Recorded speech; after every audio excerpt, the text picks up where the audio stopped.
Hey guys, SimizDim Gaming here, back with another Resident Evil 3 Remake breakdown, and in this video, as the title suggests, we're going to talk about the weapons that we know are going to be in the game so far. Let's start with Jill's handgun. So the handgun you can see in this screenshot is not her samurai edge, which is quite surprising. Instead, it's a Glock. I believe it to be a Glock 17.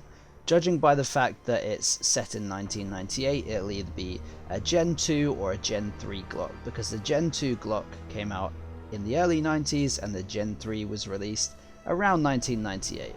And considering the STARS units are technically classed as Special Forces, they would have access to probably more Gucci firearms. I mean, look at the samurai edges, they're all custom made, so a Glock wouldn't be far-fetched. So as you can see in this screenshot, Jill's got the same pistol, however it has an extended mag, which is quite interesting, which means obviously the attachment system is coming back from Resident Evil 2 Remake. It'll be interesting to see if you can get multiple attachments, just like in Resident Evil 2 Remake. Obviously Leon's handgun got 3 attachments. Realistically, you could have an extended mag for the Glock 17, and maybe even a slide conversion to turn it into an 18C and give you full auto. That would be rather interesting. Realistically, due to the modularity of the VP70, I do think that's why Capcom chose a Glock. The samurai edge is cool, however, there aren't many things you can throw onto it.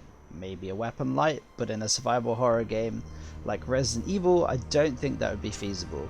A Glock, however, you can have extended magazines, you can have compensators, you can also have crazy things like stock attachments which actually clip onto the pistol. So I think for the interest of modularity and to make the gameplay a bit more interesting, I think that's why they've chosen a Glock.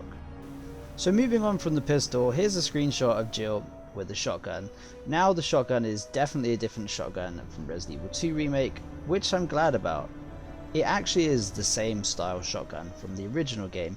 The original shotgun was a Benelli M3, however that didn't have a stock, it only had a pistol grip. So what they've done here is they've actually added a tactical stock option and a small magazine tube. Now I do believe, again, in the interest of modularity, you probably won't start off with the tactical stock, and you'll probably be able to get an extended magazine tube, which means you can hold more shells. One thing that's interesting about the real M3, it's actually switchable between pump action and semi-auto. There's actually a button, you can see it on the middle of the receiver, which actually makes it able to switch between the two. That would be really cool if they made it so you could switch between the two. However, I don't think that's going to happen, because in the original it is set to pump action only, so I think they're going to continue with that trend. Moving on to the final weapon that we know is in the game is Carlos's M4A1. It's Carlos's classic weapon. As you can see here, it looks pretty bog standard. It's just an M4A1 with a wrist handguard. However, again, I believe that you are going to be able to find attachments for it, judging by the actual cover art. So on the cover art here, it shows Carlos's M4 a bit more kitted out.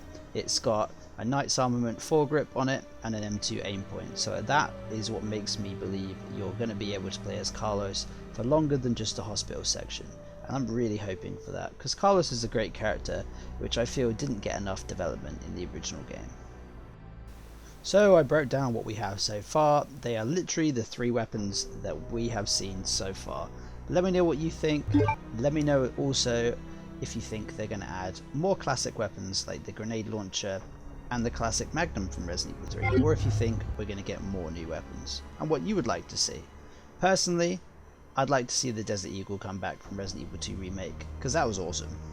And that's going to wrap the video up, guys. Thanks for watching, and as always, this is SimizDim Gaming, and I'll see you in the next one.